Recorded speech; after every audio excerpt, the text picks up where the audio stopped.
ముద్దుర్తిలో ఉన్న పైడితల్లి అమ్మవారి గుడికి వచ్చాం. ఇక్కడ దర్శనం చేసుకున్నాం. ఇప్పుడు నెక్స్ట్ శివాలయంకి వెళ్తున్నాం. కిందన ఉంది. మీరు చూసినట్లయితే పైన శివుడి విగ్రహం చాలా అంటే చాలా బాగుంది. అత్త మీద నీళ్ళు చల్లుకొని దేవుడి దగ్గరికి వెళ్ళి దర్శనం చేసుకుంటారు.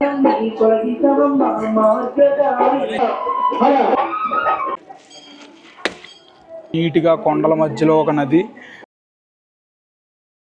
ఈ రోజు శివరాత్రి సందర్భంగా మా ఫ్యామిలీ అంతా కలిసి శివాలయంకు వెళ్ళాము. ఈ శివాలయం అనకాపల్లి నుంచి చోడవరం వెళ్లే దారి మధ్యలో వెంకన్నపాలెం అనే విలేజ్ దగ్గరలో లెఫ్ట్ సైడ్ తిరిగితే ముద్దుర్తి అనే ఒక విలేజ్ వస్తుంది. ఆ విలేజ్ లో ఈ శివాలయం ఉంది. ఈ శివాలయం అక్కడ ఉన్న నదికి ఆనుకొని ఆ ఒడ్డునే ఉంటుంది.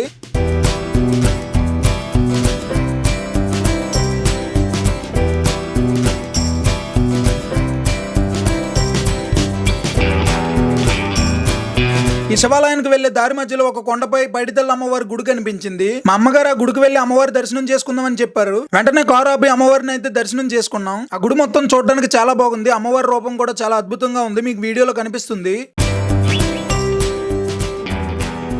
ముందు ముద్దుర్తిలో ఉన్న పైడితల్లి అమ్మవారి గుడికి వచ్చాం. ఇక్కడ దర్శనం చేసుకున్నాం. ఇప్పుడు నెక్స్ట్ శివాలయంకి వెళ్తున్నాం. కిందన ఉంది.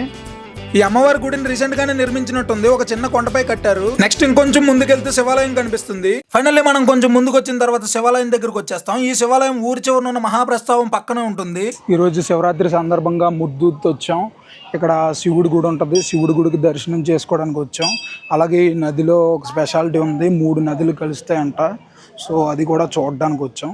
మీరు చూసినట్లయితే పైన శివుడి విగ్రహం చాలా అంటే చాలా బాగుంది. ఇక్కడ ఒక నది కూడా ఉంది. ఇక్కడికి ఎవరు వచ్చినా ముందు ఆ నది దగ్గరికే వెళ్తారు. చాలా మంది నదిలో స్నానం చేసి శివయ్యను దర్శనం చేసుకుంటారు. కొంతమంది అయితే కాళ్ళు చేతులు కడుక్కొని తలపై నీళ్లు చల్లుకొని వెళ్తారు. మొత్తానికి ఈ నదిని అయితే టచ్ చేసి శివాలయం దగ్గరికి దర్శనం చేసుకోవడానికి వెళ్తారు. అందరూ నదిలో స్నానం చేసి లేదా స్నానం చేసిన వాళ్ళు ఎవరైనా ఉంటే నెత్తి మీద నీళ్లు చల్లుకొని దేవుడి దగ్గరికి వెళ్ళి దర్శనం చేసుకుంటారు. నేను ఆల్రెడీ ఇంటి దగ్గర స్నానం చేసి వచ్చాను కనుక ఇక్కడ కాళ్ళు చేతులు కడుక్కొని తల మీద నీళ్ళు చల్లుకొని ఇప్పుడు దర్శనంకి అయితే వెళ్తాం. ఇగో అదే గుడి.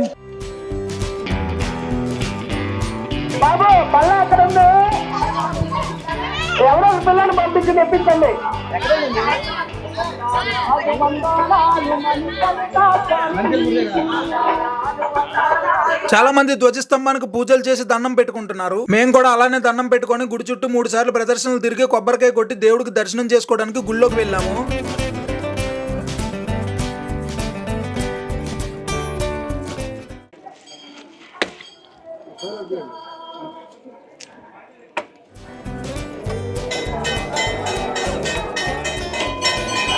హర హర మహాదేవ శంభో. అమ్మా ఇదిగో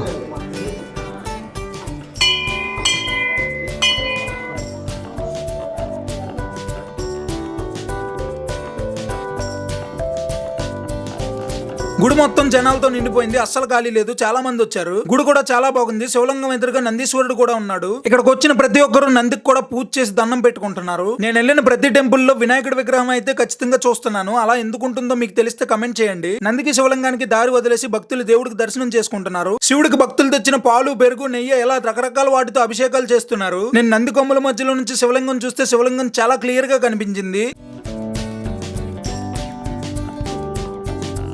మొత్తానికి శివుడి దర్శనం అయితే కంప్లీట్ అయిపోయింది. లింగానికి అభిషేకం అది చేసి పూజ చేసాం. సో దర్శనం కంప్లీట్ అయిపోయింది. ఇప్పుడు ధ్వజస్తంభం దగ్గర దీపం వెలిగిస్తాం. దీపం వెలిగించిన తర్వాత పూజ అయితే కంప్లీట్ అయినట్టు. సో మీరు చూడండి ఇక్కడ నది ఎంత బాగుందో. వ్యూ కూడా చాలా నీట్గా కొండల మధ్యలో ఒక నది, నది ఒడ్డున గుడి చాలా అంటే చాలా బాగుంది. మీరు చూడండి. గుళ్ళో దర్శనం మొత్తం కంప్లీట్ అయిపోయి పూజ మొత్తం కంప్లీట్ అయిన తర్వాత మళ్ళీ అక్కడ ఉన్న రావి చెట్టుకు పూజ చేసుకున్నాం. ఇలా పూజ అయితే కంప్లీట్ చేసేసాం.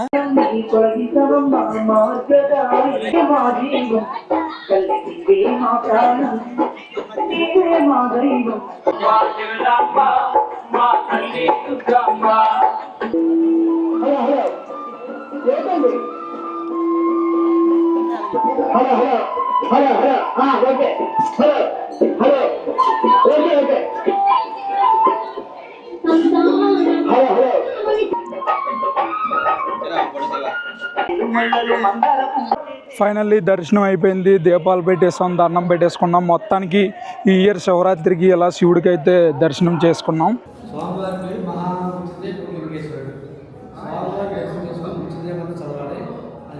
చెప్పడం त्र्यम्बकं यजामहे देव पुष्टिवर्धनं दुर्वादिकं निर्मन्दनं वृक्षमुक्षे స్వాహ చెప్పి అక్షరం తీసుకుని స్వామి పాదం వేసేయండి. ఆ తర్వాత అదే అక్షరం తీసుకుని ఎత్తులో తీసుకోండి. ఒక నిమిషం కూర్చొని పైకి రండి. అలాగే అట్లా నేను అలా చేస్తాను.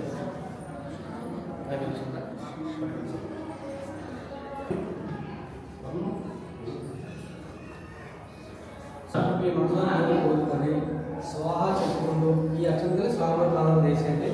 అన్ని అక్షంతలు వేసుకోండి. ఒక నిమిషం కూర్చుని